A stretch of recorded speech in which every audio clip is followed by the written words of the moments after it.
It's great to see you. For those of you who I haven't met yet, my name is Brian. I get to be the Justice Pastor here, which is super cool. I recently was in space, and we'll talk about this in a little bit, and I have to always preface, I'm the Justice Pastor, because the next immediate question is, what's that? I've never heard of it before, and so I have to kind of explain it. One person actually said, I've never heard those words put next to each other. And I was like, okay, let me explain. So I get to be the Justice Pastor, and the way that I want to talk about it, even in the middle of what we're talking about today, is I want to take the heart of our people, and again, the fabric of Guatemala that's in it, and all of these different places.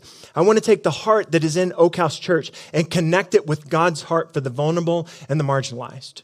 And I get to see that play out in all kinds of ways through our partnerships, through trips to Guatemala, through all of the different spaces where we are, where we're going, where we're interacting, where we're learning people's stories, and where we're going to go in the future. And so it's with that we want to continue and kind of finish up a little mini-series that we're doing around this idea of Jesus being the Word that has become flesh. We've been talking about it over the last few weeks about the incarnation or Jesus coming from his godness to his humanness and somehow remaining in his godness. And so we've unpacked that over the last few weeks. If you're newer to church or whatever, please check out the messages online. And if you have more questions, we'd love to talk with you. But today, very specifically, we want to focus on different themes. But the theme today is that Jesus was exposed. And what we want to talk about specifically is the way that Jesus was exposed to all that it means, to all that it is to be a part of and participate and have the human experience put on him. And so when I think about exposure, I think about it in a lot of different ways, but there's one in particular that it reminded me of as I started kind of planning, and it's that I wanted to go climb Mount Everest. And so almost 20 years ago, I came to Janet and I was like, hey, I want to climb Mount Everest. And she's like, okay, that's cute. Go ahead. And so I started doing some work and some planning, and I did some reading, and I met with someone who had actually done it and started to get their plan as far as how to work out, like how to prepare, how much it was going to cost, how long. And so then I took all of that back to Janet, and Janet said, oh, you were serious? No, that's not happening. Because she's a smart one, and also because she's kind of mean to me. But yeah, thank you. And so in the middle of preparing and doing all this stuff, I read this book called In the Thin Air, and it was about the most deadly day up to that point on Everest. And again, this is why Janet was like, yeah, no, you're not going. But inside this book, there's this guy named Beck Weathers. Him and 10 of the guys had been at what's called Camp 4. They were getting ready that morning on May 10th, 1996 to do their summit ascent.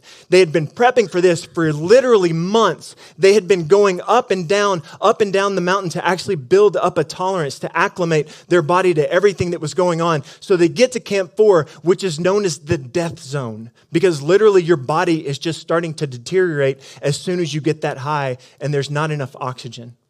And so they begin to make the summit push, and along the way, he starts to have some real problems.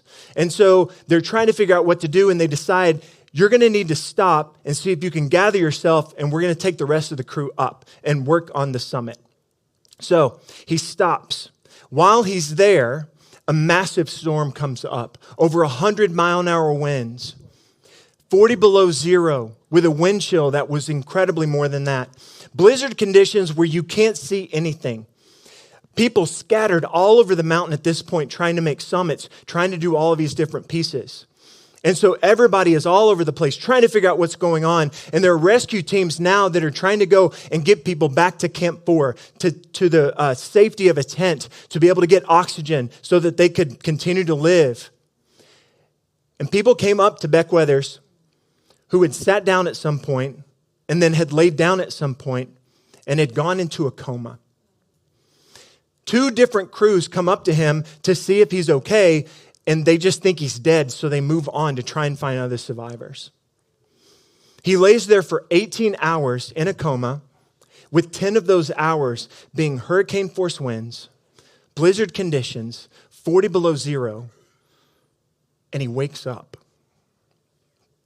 He wakes up, he sits up, he realizes where he is, and so he starts working his way back to Camp 4. He gets to Camp 4, and the way that the story is told by people who were there, they said he looked like a dead man walking. His skin was literally black because it had been exposed to so much cold weather and wind and all of these things. Seeing him, they were convinced that there was no way that he would make it through the night, and so they just did everything they could to keep him comfortable while he died. So they packaged him up into a sleeping bag.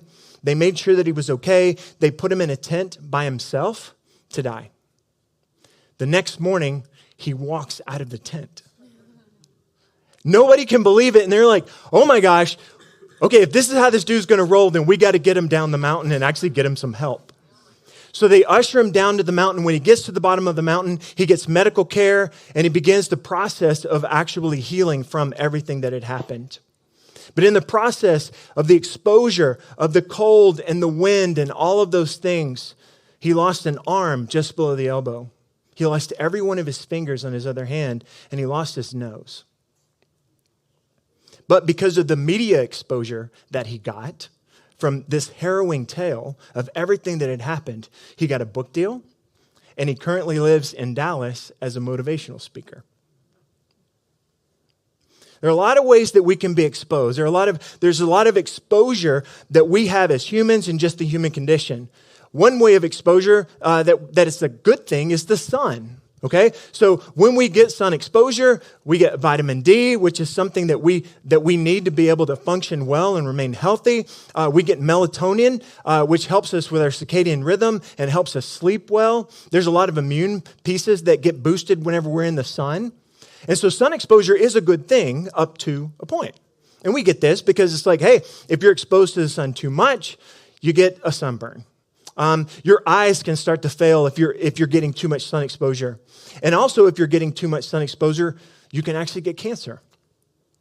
Some of the other ways that I personally want to have exposure is in music. And I talk about music all the time because I just love it so much. I want to be exposed to all kinds of genres, to be able to lean into not just the new stuff that's coming out, but the old stuff that like really brings in so many aspects of what it means to be alive, what it means to be in a relationship and have your heart broken, what it means to see things in a new way. I love it so much. Another thing is I love, and our family loves to travel. We love the exposure of being in new countries, of being in new cultures, of being with different people, the Guatemalan people being one. And in those places, we get to see things new about what's going on in the world. Mark Twain is famous for saying, travel is fatal to prejudice, bigotry, and narrow-mindedness. The first season of American Idol gave Kelly Clarkson all kinds of exposure to make her the mogul that she is right now. Most recently, Dancing with the Stars gave Robert Irwin exposure that has made him the darling of all of our hearts. Can I get an amen? Straight up. He's a boss, but whatever. But even in the middle of all those spaces of exposure where we can see all of these beautiful pieces of what it means to be human, obviously we get that there's another side to this. I remember when I was a freshman in college, we were in the dorm. It was like week 2 of being there. And so we're all just kind of trying to figure stuff out and go along. And there was a guy that was like, hey, come down to my room. We're going to try and figure out what we're going to do tonight. As soon as I walked in the room, he had a porn video showing. I was exposed to a porn video for the first time ever as a college freshman. We also get this where we maybe get into management at a company, and there's a new kind of exposure that we have about what the company is like. And we're like, oh gosh, now that I'm in the kitchen, I don't really like what we're cooking. There's also ways where especially in Orange County, we can be exposed to the idol of materialism, where we are continually looking around going, I think I need more. And so with all of that as the backdrop of what the human condition looks like, I want to anchor in Jesus and the way that he has been exposed in all kinds of ways to everything that it is in our world. The first thing I want to talk about is the fact that Jesus chose it. A lot of times we think about this, but I want to spend a little bit more time here, is that God, through Jesus, leaves eternality and picks exposure to the human condition. Exposure to all of it. He leaves perfection. He leaves being in relationship with God through eternity past. And he says, I'm going to step out of that and I'm going to step into being exposed. And specifically being exposed as an infant. The most vulnerable space. The space where a baby needs literally everything. And I was thinking about it, and it seems like that there are so many ways where Jesus was like, I'm going to pick being exposed to not having any knowledge. I'm going to go from being omniscient to knowing everything to knowing nothing as a baby. I have all wisdom. I have all creativity. I have every bit of power, and I'm going to set it aside for a season and be exposed to not having power. To being a baby who doesn't have wisdom yet because there's no lived experience. He picked it. And I think there's a couple of passages in Isaiah that we know very specifically from the Advent, from the Christmas story, that I think begin to set up what it was that Jesus was coming to do through his exposure. Isaiah chapter 7, therefore the Lord himself will give you a sign. The virgin will conceive and give birth to a son and will call him Emmanuel. In chapter 9, Isaiah continues, for unto us a child is born, unto us a son is given, and the government will be on his shoulders. And he will be called Wonderful Counselor, Mighty God, Everlasting Father, Prince of Peace. Of the greatness of his government and peace, there will be no end. He will reign on David's throne and over his kingdom, establishing and upholding it with justice and righteousness from that time on and forever. Jesus leaves eternality. Jesus leaves ultimate relationship with his Father to come to earth and yet be king. And when I started thinking about what it means to be human and what it means for Jesus to pick this, he picked a lot of stuff that I just want to remind us of. Maybe we've thought about this, but one of the things that Jesus picks is he picks exposure to cold weather. He got cold. He also picked coming to a place where insects bite you. He also came to a place where he was exposed to people, even in their best effort, that were still short of perfection, where he had experienced his entire life. And so people who really were trying to do him a solid, people who really were trying to lean into caring for him and loving him, it still didn't match up with where he had been forever. And then I think that maybe, and again, we don't know because we talked about this before, how much did Jesus know about his godness and how much did he set his godness aside so that his humanness could be shown forward while he was on earth? But I've been wondering how much he either thought about or knew about him participating in creation and all that was created order. And then him actually participating in the punishment of the fall. And the curse that went all over the land, that went with us personally as people, that went with us interpersonally with others, that went with us between God and the separation. Us and creation now being separated and broken and all of these things. And Jesus moves from eternality to go, I'm actually going to participate in the punishment. He was also exposed to just humanity's humanness, right? Like just our stuff. And I like thinking about the ways of that being positive. And again, music. Like, what kind of music was Jesus into? Was he into the oldies? Or was he like that new banger that just came out at the temple? Like, yeah, let's go. He was also about colorful festivals. Think about all of the times when the Jewish people would get together and talk about God and all of the glory, and they would give sacrifices, and they would do all of these things. He participated in that. Mouth-watering spices that went along with maybe even his favorite dish. Creative storytelling from maybe an aunt or a grandmother or a grandfather that would talk about not just their family heritage, but the heritage of their people. Maybe, just maybe, Joseph was a really good dad joke teller. And he was always getting Jesus with a good pun. Or maybe, just maybe, Jesus had that wild uncle that would walk up to him every once in a while and go, hey, Jesus, pull my finger.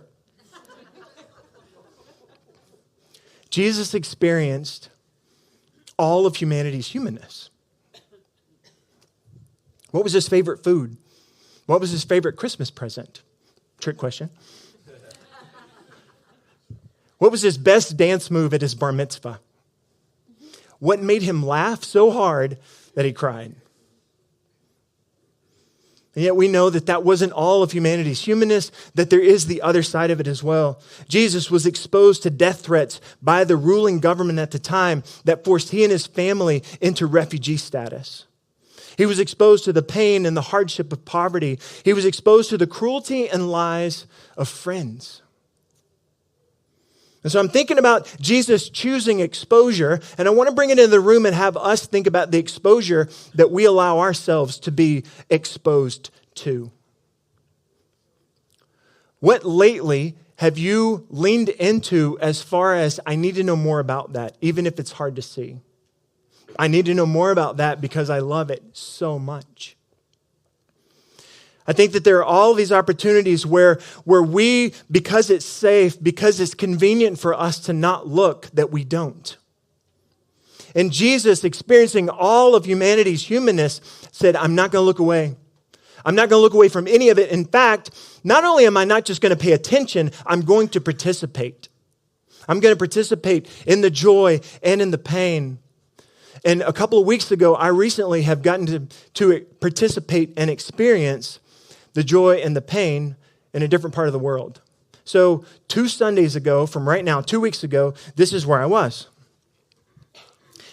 I was on the Mount of Olives, and yes, this is a bit of a flex. So I was on the Mount of Olives, and I was having a worship service with about 1,000 people. And the worship team was actually a group of Jewish believers, Messianic Jews, and we sang worship songs in English and in Hebrew. And so we're on the Mount of Olives, and I have all of the things in my head about where Jesus was and what's going on. And if you look over to the far right, where it's raised right there on the gate, that's the Eastern Gate, where it's prophesied that Jesus, when he is returning through his triumphal entry, that he will come through that King's Gate. It was an amazing experience. It was incredible. But then there were also parts of it that were really painful. The biggest reason why I was invited to go on this trip was to be able to sit with, hear stories about, and mourn with family members and survivors from the October 7th attack 2 years ago. And so this was the last day. This is our big celebration right before we go get on a plane. But the very first day that we had was a radically different experience. We get on a bus to leave Jerusalem, and we drive into what's known as the Gaza envelope. It's the region right around the border between Israel and Gaza. And the first place that we went to the site of the Nova Music Festival massacre. 20-somethings just coming there for concerts, just coming there for fun, coming there to camp out and hang out. It's their version of Coachella. And they're all there enjoying it. And on the morning of the last day, terrorists came in, murdered, sexually assaulted so many people. And so we visited the memorial where at this point, every person who was killed has their picture, their bio, and a space down below it for mourners to be able to place personal items of that person. And so we're walking through this, and it's devastating to hear the stories because it wasn't just reading about it, but we actually heard from mothers and fathers who had lost a child. We heard from a survivor who was missing 2 fingers out of the attack. We heard from someone in the military who happened to be there and was given some heroic acts before he went into service. It was painful. It was awful.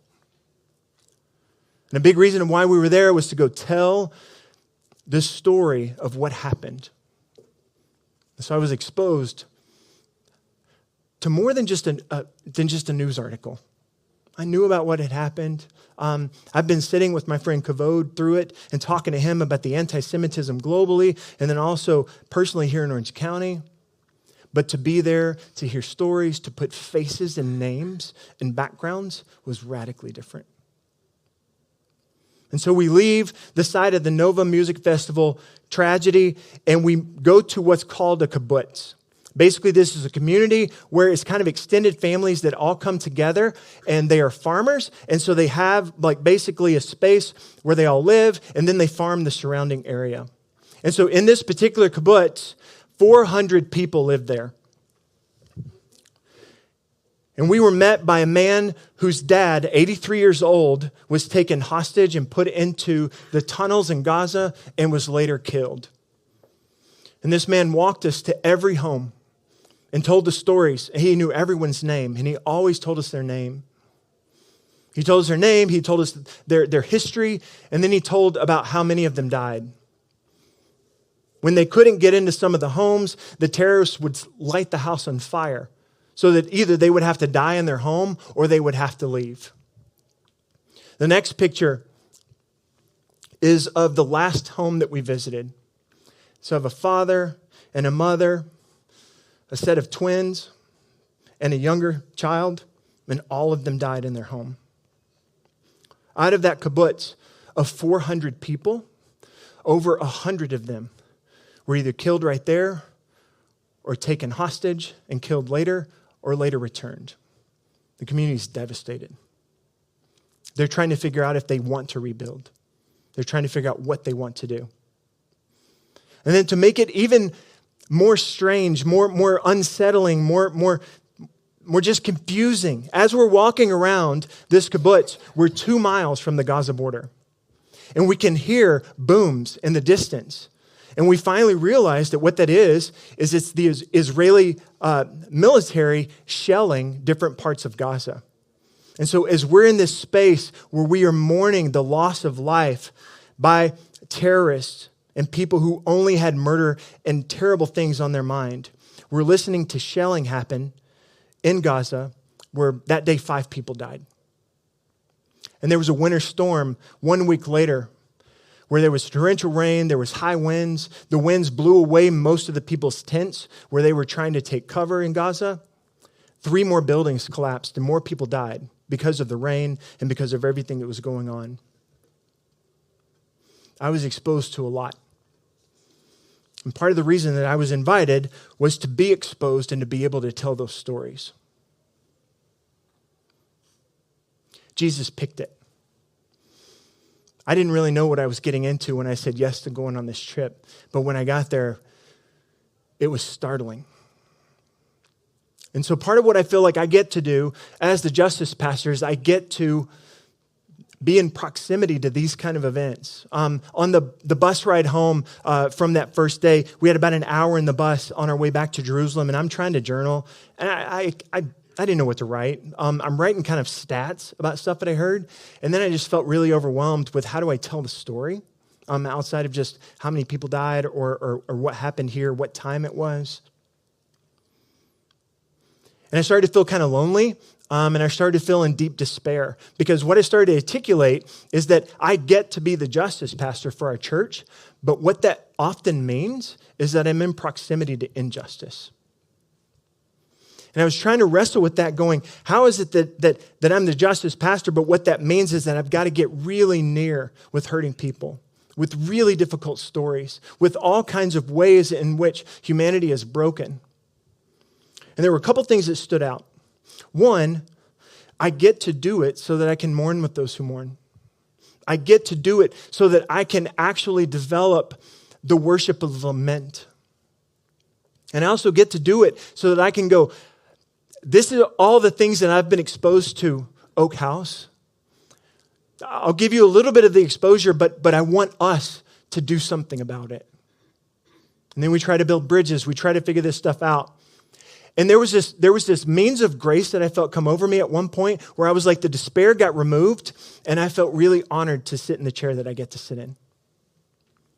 God has given me grace to be able to hold this. You guys, if you've been around very long at all, you know I cry about everything. And I believe that those tears are equal to the pain that I get that I get to see. And I do mean get in like this really weird way. And also in the strength that God gives me to go, okay, I can hold this and it not just spin me out every day. And so I want to ask you, what are you willing to expose yourself to? Specific to humanity's pain It is so easy here to isolate ourselves, to not look down the street where there's that kid, and yes, they're living in a really fancy house, and it seems like they've got all the money, and they have their e-bike, and they're being a little wild with that, and we can look at that situation and go, yeah, I mean, they're okay, right? But that child is hurting because either they don't have a parent in the home, or the parents kind of sleep there, but they don't ever get time with them because they're trying to maintain, to be able to pay the mortgage, to be able to pay for the 4 sports that they're in. Or maybe it means not paying attention to the senior adults that just want somebody to come and sit with them. Or maybe it's the woman that we get to reach out to online who has been selling herself to do anything that she can to find worth, to find an income, to do all of these different things. And we get to say, we want to meet you in this painful place and let you know that you're loved. Whether it's all of our families that are participating in Student Marketplace because they don't know where food is going to come from, or they're not sure when they're going to be evicted and be living as a family in their car. These are all spaces that we get to step into. We get to step into going to Guatemala and all of the beauty that Ryan talked about. And then also at the same time, going into a home with a dirt floor that is completely filled with smoke because it's the only way that they have to stay warm and it's the only way that they have to cook.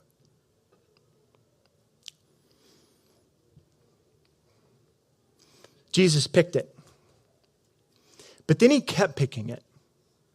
It wasn't that he just came from heaven to go, okay, I'm going to do humanity a solid, and then I'm just going to kind of bounce because, But no, he lived it. He experienced it over and over again. And when I think about exposure over a bit of time, we all know this. There's a law of diminishing returns. There's a desensitization of it. We can just become numb, callous to the difficult, to the hard, even to the good.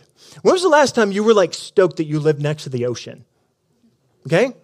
You should be, all right? Especially as someone who came from somewhere else. It's a big deal. But there's also all these ways where we can experience the pain, but then we want to move away from it. We can maybe do a thing really quickly, but it's like, oh gosh, this is really hard, and so I need to step back. And what I'm not saying is that we all need to be doom scrolling the whole time and just be super sad at all of the world events. But there are ways where God is calling us. He's saying, I have a part for you to play. Your part may be to lament, but your part may also be to say, I know the author of hope in the middle of this. I know.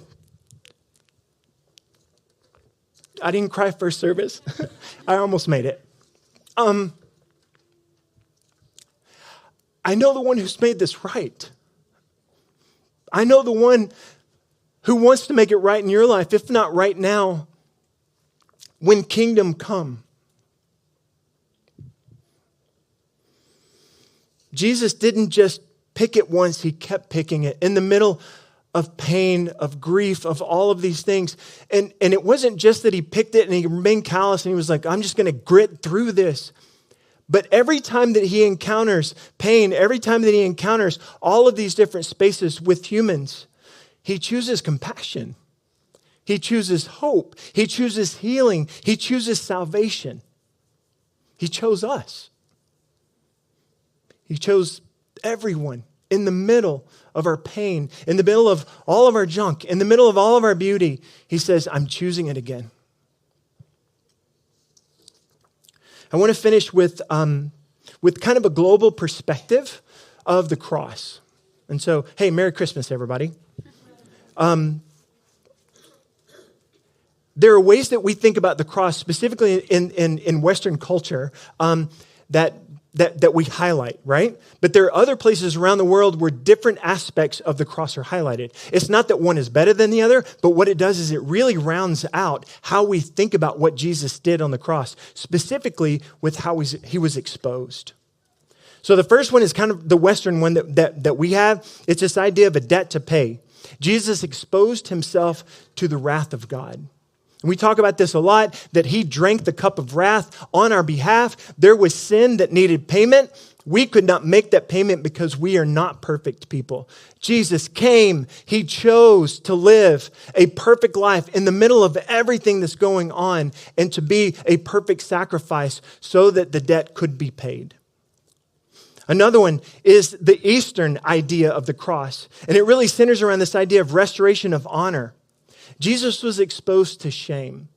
Now, in Eastern cultures, as well as in first century with Jesus, it was a shame-honor society. And so the way that people thought about what is the worst thing that could happen to me, it would be to bring shame on myself or shame on my family, especially if it was public. And so what most of our Eastern Christian brothers and sisters would look to out of the cross is they go, Jesus was shamed beyond measure. The Romans were really interested in shaming anyone who came against them. Yes, there was the torture, there were all these pieces, but one of the key aspects, specifically again of the culture of a shame-honor culture, was to embarrass the person as much as possible, to embarrass their family as much as possible. And there are ways that I feel like we have sanitized the cross specific to the shame. Jesus was stripped naked. He didn't have a cloth on at all. He was naked. And he wasn't hung like high up on a hill, but he was hung most likely on the busiest road into town and most likely at eye level for everybody to be able to mock and jeer and make fun of with eye contact. Fully exposed to every bit of shame. And our Eastern and Asian brothers and sisters in Christ go, he took all of that shame on to bring honor. Hebrews chapter 12. Look to Jesus, the founder and the perfecter of our faith, who for the joy set before him endured the cross, despising its shame. Our Russian brothers and sisters look to Jesus' compassion. Jesus was exposed to human suffering. If you've ever read any Russian literature, you know those people are some sad folk. It's just true. They are. And what they look to in the middle of all of it is they look to the compassion of Jesus, because what they do in the cross is they see themselves. I feel so seen that Jesus endured every bit of the suffering that I've experienced here, that I know here to be true. My God, why have you forsaken me, Jesus says on the cross. In sub-Saharan Africa, it's victory over spiritual powers. Jesus was exposed to spiritual attack. Chad talked about this a little bit last week, specifically around temptation and the ways that the liar, the Satan, came against Jesus. And what our friends in sub-Saharan Africa, our brothers and sisters, what they know to be true is that this idea of evil isn't some kind of esoteric experience or non-experience. It's just kind of like this thing out here. They know it to be real. They know it to be tangible. They know it to be part of what it means to be alive. And so when they look to Jesus, they look to someone who was victorious over all of the evil things. Hebrews chapter 2, since therefore the children share in flesh and blood, he himself likewise partook in the same things, that through death he might destroy the one who has the power of death, that is the devil, the deliverer of all who through fear or death were subject to lifelong slavery. Our African brothers and sisters look to the cross and they go, we have a victorious King. And so this morning, I'm going to invite the band up. This morning, I want us to consider, I want us to respond out of this place where we recognize that Jesus chose this. He chose to become a baby. He chose to be exposed to all that humanity offers. He kept picking it, and he picked it all the way to the end. And so out of that place, we get to have gratitude in this wild way of going, of all of the suffering and all of these pieces, that there's gratitude in the middle of it. And maybe you're going, so what should I do about all of this stuff? Why does it matter? It matters because we get to bring hope into dark places. We get to be light and salt in places that have been devastated. We also get to be near those who are hurting, so that we can have a better understanding of how to participate in all that God has. And so we're going to take like 20 minutes to sing, to pray, to take communion, to be able to be grateful, and also to ask the question, what's my relationship to comfortability as it pertains to exposure? What have I done lately that would let me know that there's a greater story, there's a greater narrative than my own? And so in pre-service prayer, Chrissy, she knew where we were going. She was in the meetings and all that stuff. And she actually wrote out a prayer that I was, as soon as she read it, I was like, that's exactly how I want to move into response. And so Chrissy, coming up, let this be our prayer for how we begin to enter into response with communion, with prayer, with question asking. Let's just all take a deep breath right now. Jesus, thank you that you are doing way more than we know. You have done way more than we know. You're better than we think. Help us sort through all these things with you.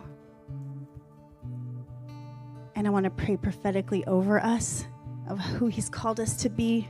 So it's an ask that he's going to help make it so, but also it's a declaration, yes, we will. Oak House Church, we will be a people of the cross, a place of the cross, children of light, willing to enter dark places. We will not bow to idols of comfort and pleasure disguised as healthy boundaries or self-care. Holy Spirit, you are more than enough for us. You are our comfort. You are our care. Come and be our real-time comforter, carer, flow through us almost like a filter, that everything that we step into, that you call us to, it goes through you first. Be a flow of healing and renewal and restoration for us. We are yours and we will say yes to you.